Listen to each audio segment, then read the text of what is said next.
boa noite, meus queridos alunos do EJA, etapa número 4. Tudo bem com vocês? Eu espero que vocês estejam muito bem. Aqui quem fala é o professor Adriano de Alcântara, seu professor de inglês, o seu English Teacher, aqui do canal Educação. Galerinha, como estão todos? Todo mundo tá bem? Pessoal, nossa segunda aula do segundo semestre.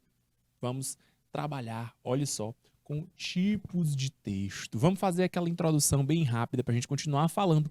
Que a gente falou na aula passada. A gente vai focar um pouco mais sobre os tipos, que a gente pode também chamar de tipologia textual, tá bom? Mesma coisa. E a gente vai enfocar um pouquinho mais sobre as histórias em quadrinho. Tudo bem, galerinha? Então, vem comigo que nosso encontro tá começando agora. Olha só, vamos que vamos. Então, eu sou o professor Adriano. Vocês já me conhecem. Nossa aula de inglês está só começando e nosso foco vai ser falar sobre textos narrativos e histórias em quadrinho. Galera, a gente já falou um pouco na aula anterior sobre texto narrativo, já vimos aí alguns elementos do texto narrativo, percebemos quem são alguns elementos, tipo personagem, tempo, espaço, narrador e tudo mais. Aí, galera, a gente focaria na aula de hoje somente em história em quadrinho, mas aí, aproveitando que a gente já falou um pouco na aula passada também sobre textos fictícios e textos não fictícios, eu gostaria de comentar com vocês sobre diferenças entre gêneros e tipos de texto. Tudo bem, galera?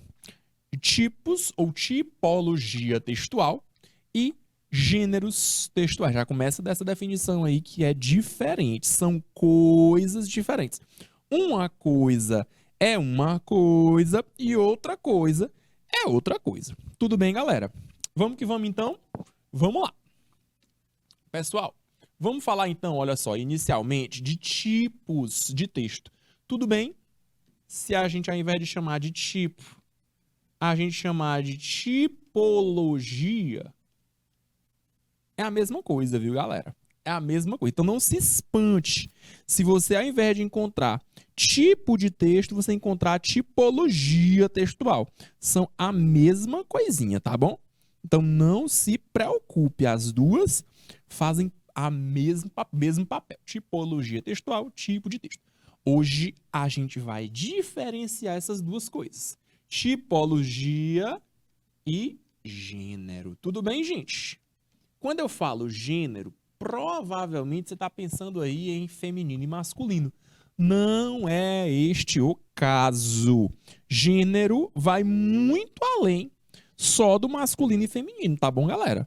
Gênero, eu estou falando de gênero do discurso, galera. Gênero discursivo. E aí este vai ter uma outra conotação. A gente vai ver.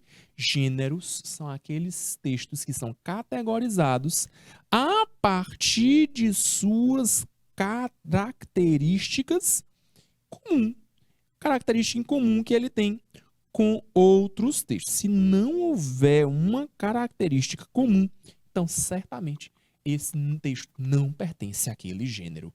E aí a gente ficou de falar também sobre histórias em quadrinho. Eu separei algumas questões aí para a gente falar sobre histórias em quadrinhos. Tudo bem, galera? E é claro, a gente perceber que história em quadrinho faz parte de textos narrativos, né, gente? Perceber isso também é muito importante. Vamos lá, então. Além disso, vocês já sabem, practice. Quanto mais pratica, melhor fica. É a prática que leva à perfeição. Galera, a habilidade que nós iremos tratar no encontro de hoje vai ser essa daqui, ó. Observa bem. É a habilidade número 4. Reconhecer com o apoio de palavras cognatas, observe bem, palavras cognatas, ou palavras conhecidas, a partir também de pistas contextuais. Como assim pista do contexto, professor? O gênero. É isso que eu quero que vocês percebam. São essas as evidências que eu quero que você esteja de olho, meu querido aluno. Esteja com o olho aberto. Perceber o assunto e perceber também informações principais dentro de textos orais sobre temas familiares. Galera, importantíssimo que você perceba também a diferença entre palavras cognatas e palavras conhecidas. Palavra cognata, não esqueça, é aquela palavra que se parece de uma língua para a outra. Então, se parecer, ótimo, palavra cognata. Se não parecer, aí não é. Se parecer e tiver, é claro, o significado correspondente. Se o significado não for equivalente, não é palavra cognata. Professor, qual é a diferença de palavra cognata e palavra conhecida? Se eu mostrar para vocês a palavra love, professor, a palavra love é a palavra amor. Pessoal, a palavra amor, love em inglês, ela não é cognata. Por quê? Porque na hora que você olha para a palavra love, você não pensa em amor, ela não parece, eu digo a escrita. Nem a escrita, nem a pronúncia não se assemelha de uma língua para outra. Então não dá para eu dizer que essa palavra é uma palavra cognata, porque não é realmente. Contudo, quando você olha para a palavra love, você já imediatamente sabe, porque é uma palavra muito simples, é uma palavra muito difundida. Então ela é uma palavra conhecida, mas não é uma palavra cognata. Tudo bem? Entendida a diferença, gente? Palavras cognatas e palavras conhecidas. Tudo tranquilo? Todo mundo percebe a diferença? Show de bola. Continuando então, vamos falar de gêneros textuais. Era isso que nós íamos abordar no encontro de hoje. A diferença entre tipo de texto e gênero textual. Gênero do discurso, tá bom? Vamos lá então? Vamos que vamos. Olha só. Pessoal, os gêneros textuais, você precisa observar que eles são classificados. Você classifica gêneros textuais a partir de suas características comuns. Professor, como assim característica comum? Quer dizer que todo texto vai ter um conjunto de características que vai ser semelhante? Não. Não é todo o texto, não. Mas alguns textos, sim. Alguns textos vão ter, sim, algumas características em comum. Por isso, você categoriza eles. Por isso, você coloca eles na mesma classificação de gênero textual. Então, professor, quer dizer que se eu estiver vendo, por exemplo, uma receita, a receita, gente, ela possui algumas características. Vamos pensar nas características da receita? Quais são as características da receita, pessoal? Uma receita, você pode pensar que na receita você vai encontrar, muito provavelmente, os ingredientes. Como é que você faz aquela receita? Ou seja, o modo de preparo. E, é claro, as porções. Você vai usar 1 quilo de frango. Não, só meio quilo. Você vai usar 10 cebolas. Não, só vai usar 8 cebolas. Ou só 3 cebolas. Pessoal, o que é que eu estou falando aqui, gente? Das características. Características comuns ao gênero textual receita. Pessoal, não importa se é uma receita de bolo, se é uma receita do creme de galinha, se é uma receita de qualquer comida, de uma torta, tanto faz. O que importa não é o tipo de receita, não é o alimento em si, mas as características desse gênero. Tudo bem? E as características, elas são comuns, ou seja, elas são compartilhadas dentro do gênero receita. Não importa de que é a receita, toda ela vai conter estes elementos. Tudo bem? Então, gente, a partir disso, eu consigo classificar esse texto como um texto do gênero receita.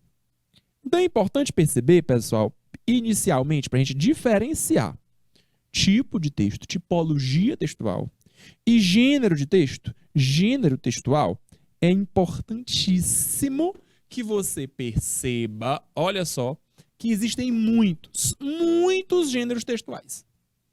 Mas existem apenas 5 tipos de texto, ok? Então, os gêneros textuais promovem interação entre os interlocutores. Interlocutores são emissor, aquele que emite a mensagem, aquele que manda, envia a mensagem, e o receptor, aquele que recebe a mensagem, aquele que é o alvo da mensagem. Ok, gente? Então, a partir disso, pessoal, a gente já consegue fazer a primeira diferenciação entre gênero e tipo de texto. Ok? Então, gente, exemplos. Vamos pensar em alguns exemplos de texto que são de gênero de texto. Olha só. A gente tem a resenha. A resenha é um gênero textual. A resenha crítica é um outro gênero textual. A resenha crítica jornalística também é um gênero textual. Então, galera, você consegue perceber que esses textos possuem características comuns. Por isso a gente enquadra eles dentro da categoria gênero textual, resenha, ou gênero textual, resenha crítica. Nós temos também, olha só, a publicidade, galera. A publicidade também é um gênero textual, gente. Porque ela possui várias características. Ela quer convencer você de alguma coisa. Se for uma publicidade, por exemplo, de alimento, de comida, a marca de comida, ela vai pedir para você o quê? Comprar, comer, experimentar, beber. Se for uma receita, a gente já viu. Menu, olha só, o menu de um restaurante. Importantíssimo você pensar nisso, gente. O menu de um restaurante é um gênero textual. Ele possui características que são próprias desse gênero, são próprias de um restaurante. O menu. Importantíssimo que você tenha as informações sobre aquilo que você vai pedir, aquilo que você vai comer, né? Um bilhete, um recadinho que você manda para alguém. Quais são as características de um bilhete, pessoal? Costuma ser algo curto, a mensagem ela é muito direta, porque você não tem tanto espaço, nem tanto tempo para elaborar aquilo. A linguagem costuma ser mais informal, você não vai levar muito tempo, então você não tem tempo para elaborar formalmente aquilo. E nós temos também mais um exemplo, que é a lista de supermercado. Galera, mais um exemplo também de gênero textual, né? Uma lista. Você vai ocupar seu espaço ali, escrevendo as palavrinhas das coisas que você vai comprar. Certamente porque você não vai lembrar de todas ou porque você vai repassar aquela informação para outra pessoa. E a pessoa tem que entender aquilo que você deseja. E, é claro, comprar tudo direitinho da maneira que você pediu. Gente, dito isso, eu gostaria que vocês percebessem que para haver essa bendita dessa classificação, você precisa pensar no contexto, na função e na finalidade. Gente, todo texto está inserido em um contexto. Todo texto tem uma função e todo texto tem um objetivo, uma finalidade. Olha outra informação importantíssima. Gêneros textuais podem, não é sempre, mas podem conter mais de um tipo. Ah, professor. Então, eu também organizo gênero textual a partir dos tipos de texto. Precisamente, meu querido aluno. Precisamente. Você elabora o seu gênero, você classifica ele através dos critérios contexto, função, finalidade. Também percebendo o tipo de texto, a tipologia textual. Professor, dá aí um exemplo para a gente. Observa só. A receita de bolo, que eu falei mais cedo. Gente, na receita, a primeira coisa que você encontra é a lista de ingredientes. Muito bem. Olha aqui, ó. Lista de ingredientes. Pessoal, nesse momento, seu texto é um texto do tipo descritivo. Você está descrevendo quais são as quantidades e os alimentos, os ingredientes que você vai precisar. Então, é um texto descritivo. Descrever é muito importante nesse momento. Já o modo de preparo, combinamos, já entendemos que o texto, gênero textual, receita de bolo, também possui um modo de preparo. Nesse momento do texto, modo de preparo, o tipo de texto usado é o texto injuntivo. Professor, o que é que significa texto injuntivo? Não se preocupe, meu querido aluno, não se preocupe. Vamos falar mais à frente sobre o tipo de texto injuntivo, tá bom?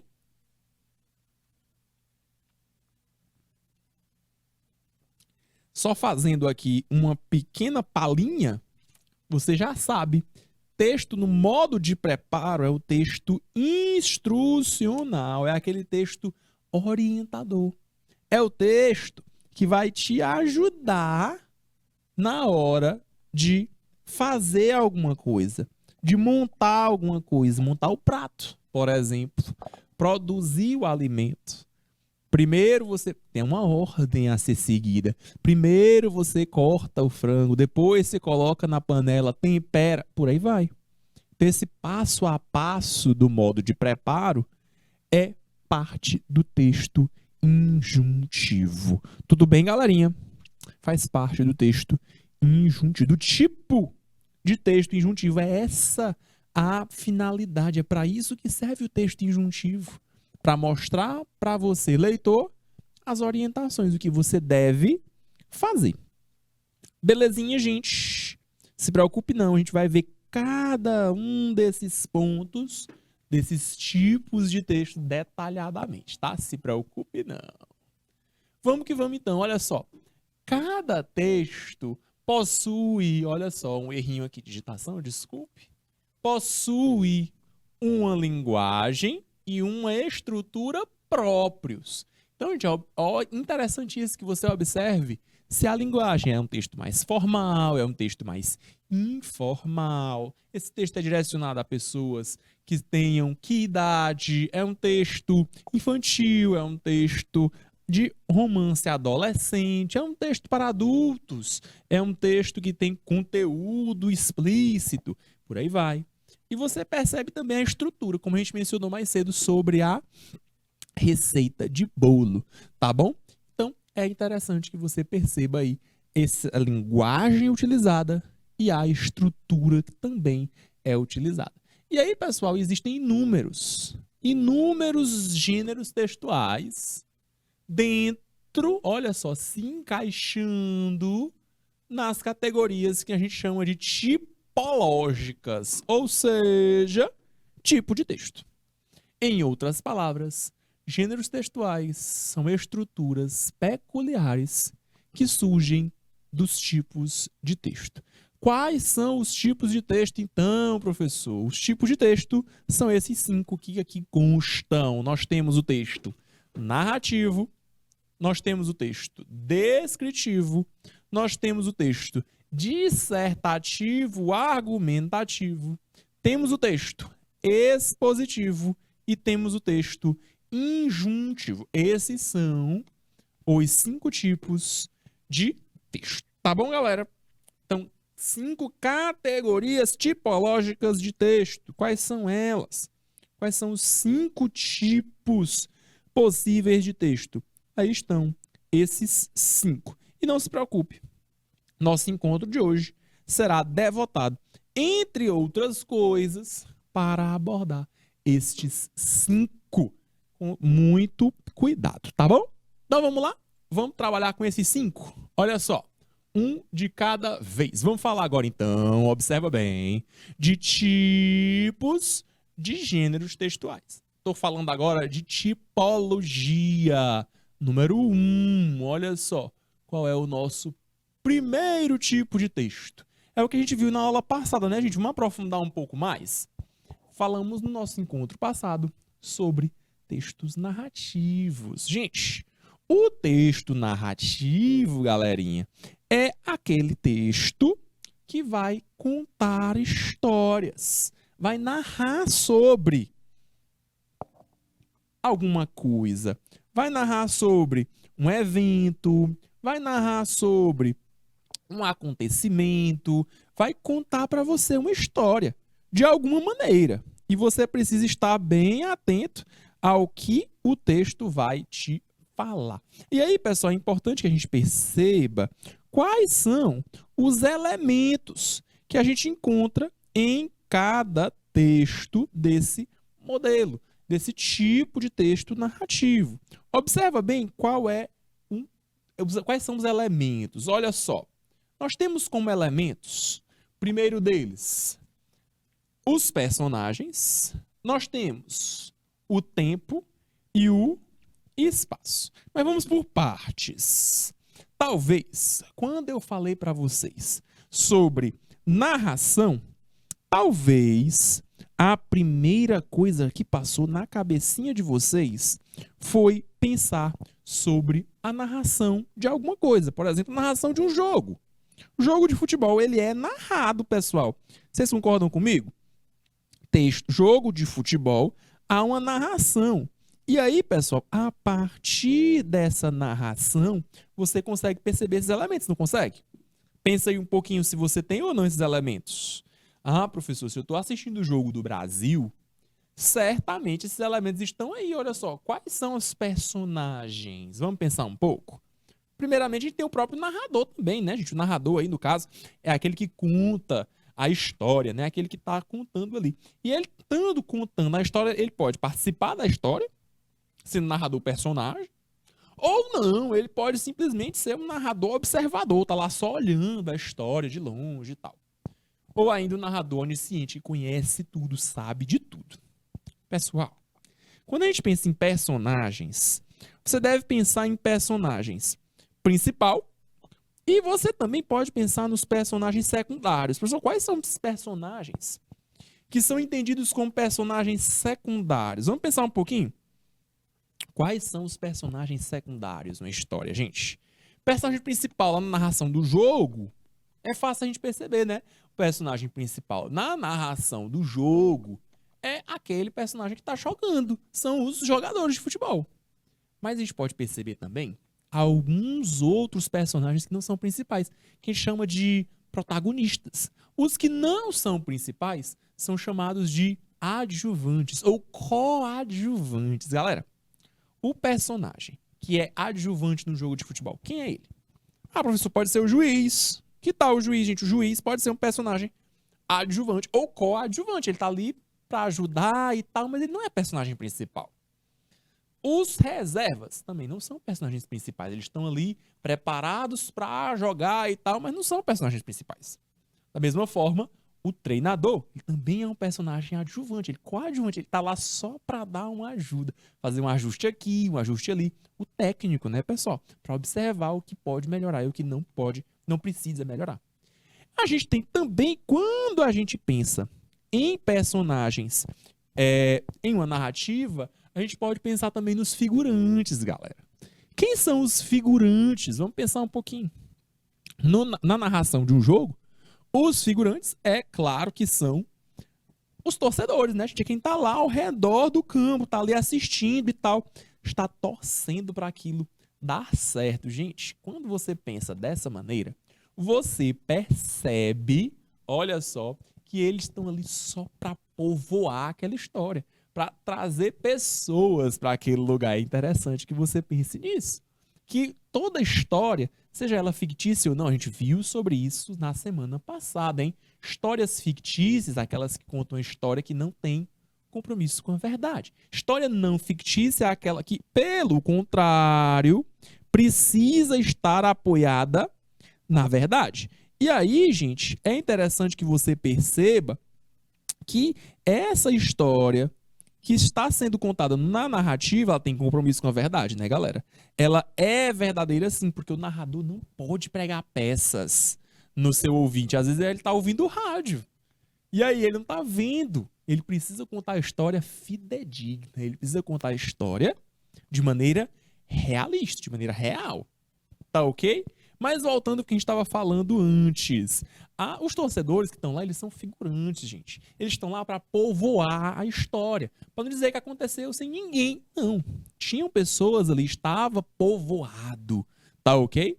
E aí são esses os personagens. De novo, personagem principal que é o protagonista da história, personagens adjuvantes ou coadjuvantes, que são aqueles que ajudam, que interagem, mas que não têm papel principal na história. Temos ainda os figurantes, aqueles que estão lá só para povoar, aqueles que não vão necessariamente trazer informações muito importantes para a história no contexto geral. Eles estão ali mais para povoar, para dizer que aconteceu de uma maneira mais realista. Esses são os personagens. Galera, o tempo, é claro que é importantíssimo também. Você pode perceber no tempo, trazendo ainda o exemplo do jogo de futebol, você pode perceber o tempo também dessa maneira no tempo do relógio que está acontecendo, no cronômetro da partida, ou um tempo psicológico, né, pessoal? Se você pensa no tempo da partida, é claro que isso vai envolver os nossos próximos temas. Eu vou falar já já, na estrutura da narração, no caso, o clímax. Já já eu chego lá. Mas voltando aqui para o tempo, se você pensa nesse tempo como algo que acontece de maneira pontual, por exemplo, cronológica, você pode pensar aí, então, no jogo com os seus 90 minutos. E aí você pensa, o início do jogo, o meio do jogo, que tem um intervalo, e o final do jogo. Esse é o tempo. Mas também tem o tempo que a gente chama de tempo psicológico. E ele, é claro que ele é bastante contextual. Que tempo é esse, pessoal? Esse tempo psicológico, gente, do jogo, ele é, por exemplo, em qual rodada se encontra? É a final do campeonato? É a semifinal? Está se dirigindo para o final do campeonato? Ou não? Está bem no iniciozinho, ainda estamos sem entender bem quem é que está liderando, quem é que está perdendo e tudo mais. Gente, a partir disso, você consegue identificar muita coisa do jogo de futebol e da sua narrativa. Além do tempo, outro tema importantíssimo, outro elemento importantíssimo do texto narrativo é o espaço, onde aquilo acontece. No caso dos jogos, pessoal, o que costuma acontecer é que ele se encontra no campo de futebol, no estádio de futebol. Não é isso? Esse é o espaço em que aquilo acontece, tá bom? Mas em outras narrativas você pode encontrar lugares fictícios e lugares que acontecem, que existem, melhor dizendo, na vida real. Por exemplo, se você pensa num filme, o filme da Marvel, por exemplo, o Pantera Negra, você deve pensar que o Pantera Negra ele vive no nosso mundo real, entre aspas, porque no mundo que existem super-heróis, mas ele mora num país por nome de Wakanda, que não existe. Não é real, não tem compromisso com a realidade. Então a gente chama esse texto de texto fictício. Tudo bem, galerinha? Importante perceber aí esse texto como texto fictício, ok? Pelo menos esse trecho como trecho fictício dentro da obra, ok? Esse é o espaço em que acontece. Espaço, mais uma vez, pode ser fictício ou não fictício, a depender, é claro, de como aquilo é tratado dentro da narrativa. E a estrutura, gente? Como é que se organiza uma narração? Vamos pensar? Qual é a estrutura de uma narração? A gente vai dividir a narrativa em 4 partes, observe bem. A narrativa vai ter uma apresentação, a narrativa vai ter um desenvolvimento, vai ter um clímax e vai ter um desfecho. Vamos pensar um pouco em cada uma delas? Pegando o primeiro exemplo que eu dei sobre o futebol, a gente pode perceber a apresentação do jogo de futebol pela apresentação dos times, né, galera? Essa é a primeira apresentação possível. Por exemplo, quais são os jogadores, quais as posições de cada um dos jogadores, e aí os técnicos, e aí, é claro, está apresentado os nossos personagens. Você pode apresentar o espaço, olha, o campo tem tantos metros de largura, tantos metros aí de comprimento e tal. Pode mostrar também, pode descrever um pouquinho, contar um pouquinho pra gente como é que foi organizado esse jogo de futebol, mostrar um pouco a decoração e tal, mas enfim, esse é a primeira parte, a apresentação. Em seguida, tem o desenvolvimento, né? Que é o próprio jogo em si, vai sendo contado e tal, vai sendo narrada a história e tal. Essa costuma ser a maior parte. Em seguida, temos o clímax. Professor, o que é essa palavra que eu não conheço? A palavra clímax. Galera, Clímax é a parte do texto, no caso da narração, que possui maior carga dramática, possui mais emoção naquilo que está sendo feito. Então, gente, quando isso acontecer, você vai conseguir perceber maior animação. Pensa aí no narrador de futebol. Gente, o narrador de futebol, quando ele está contando aquela história, ele está narrando aquele jogo, ele está animadíssimo. Se for, voltando para a história de tempo, né? Olha lá o tempo, o elemento importantíssimo, hein? Tempo. Se for no tempo em que está acontecendo algo importante no jogo, a narração de um pênalti, os últimos minutos do jogo, o narrador ele fica mais animado, ele precisa interpretar aquilo de maneira mais dramática, com mais emoção, com a carga de excitação maior. Emoção. Esse é o clímax, pessoal.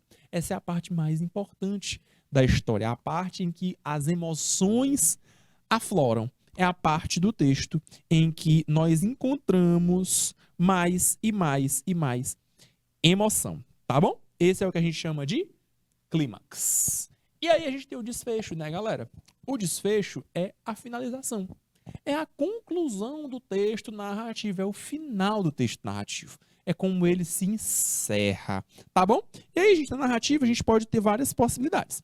Texto narrativo, gente, ele pode ser, por exemplo, um texto que tem um final feliz, pode ser um texto que tem um final triste, pode ser um texto que tem um final agridoce, que nem é tão bom, mas também não é ruim, ele fica meio que um final estranho.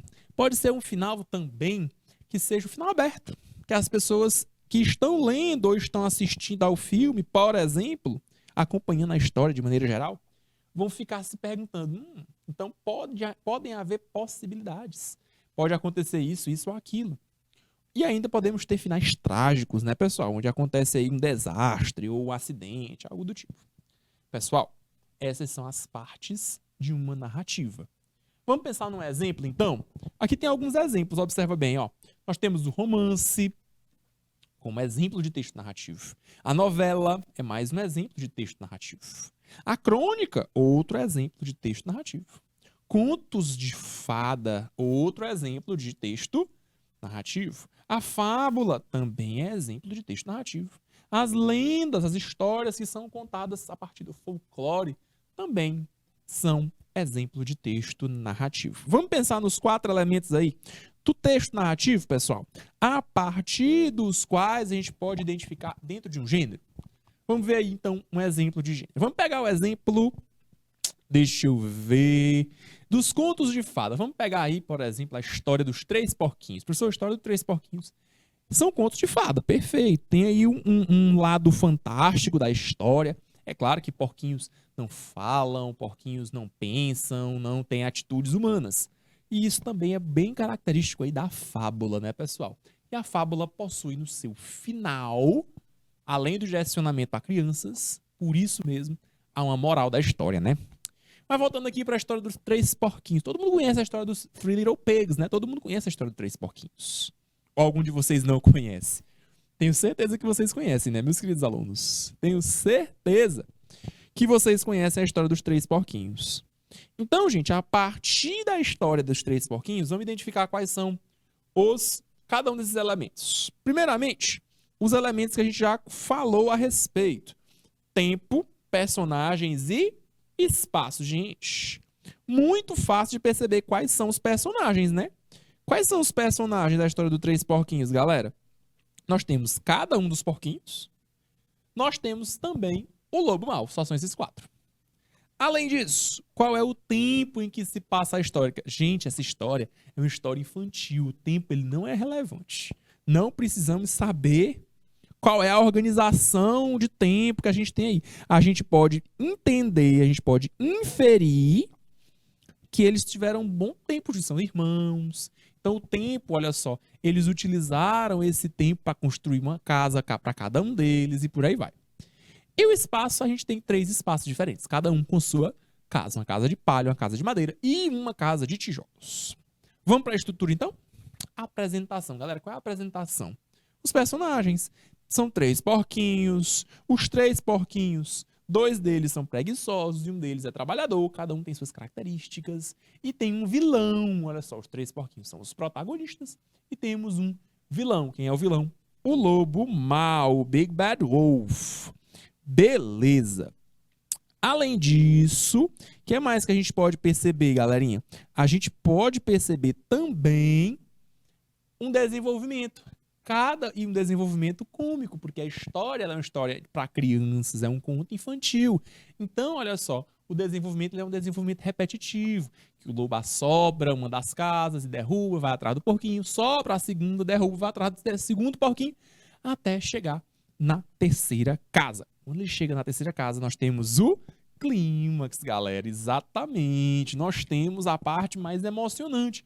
Por que que é a parte mais emocionante, gente? Porque é lá que você vai encontrar um refúgio que deu certo. Lá você vai encontrar algo que o lobo mau não vai conseguir destruir, que é a casa do terceiro porquinho, que é feita de tijolos. E a gente fica numa animação maior. O que vai acontecer na terceira casa? Vai dar certo? Não vai dar certo? O lobo vai conseguir? O lobo não vai conseguir? Tô torcendo pros porquinhos? Tô torcendo pro lobo? Não sei. E é claro, né, gente, que por fim nós vamos encontrar aí o nosso final. E o final a gente chama de desfecho, galera. O desfecho, vocês já estão sabendo, o desfecho é aquela parte que finaliza. Como é um conto de fadas, quem vai se dar bem, é claro, são os mocinhos, são os protagonistas. E quem vai se dar mal, certamente, é o lobo mau, é aquele que se dá mal. Então, esse é o desfecho, um desfecho feliz, um desfecho gostosinho para a gente aprender, é claro, uma lição.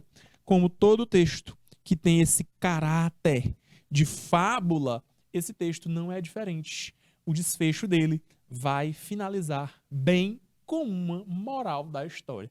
A moral da história vocês já sabem, né? Os 3 irmãos, um deles é mais corajoso, não tem preguiça, os outros 2 são mais fanfarrões, têm mais preguiça, construíram a casa de qualquer jeito.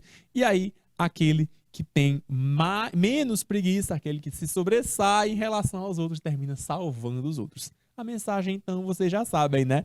Não tenha preguiça na sua vida. Tá ok, gente? Então é isso. Esse foi um exemplo aí que eu dei para vocês, 2 exemplos, né, de texto narrativo. A contação da narração, né, do jogo de futebol, e também nós vimos aí um desfecho de uma história, conto de fadas. História infantil que a gente pode entender aí também como uma narrativa, porque conta uma história. Professor, quais são outros exemplos de narrativa? Você pode pensar, por exemplo, num texto narrativo, você pode pensar numa piada. Gente, uma piada é um texto narrativo. Você conta uma história para a pessoa e tem um objetivo. Qual é o objetivo final de uma história? Fazer sorrir, ter graça, fazer humor, gerar humor. Tudo bem, galerinha? Pessoal, dos 5 tipos, vimos o primeiro e diferenciamos gênero de tipo textual. Eu vou fazer uma pausa agora, vocês já sabem. Nosso encontro é dividido em 2 partes, são 2 aulas seguidinhas. Então, o que a gente vai fazer agora vai ser aquele break. Vamos fazer um intervalozinho rápido, são só 3 minutinhos para a gente retornar já já com a segunda parte do nosso encontro, falando dos outros 4 tipos de texto e vendo também alguns exemplos de histórias em quadrinho que a gente vai poder encaixar em um dos tipos, ou mais de um dos tipos, a depender, é claro, do seu gênero textual. Tá bom? Então vamos fazer o break, eu encontro vocês já já. É rapidinho, eu volto já. Bye bye, see you!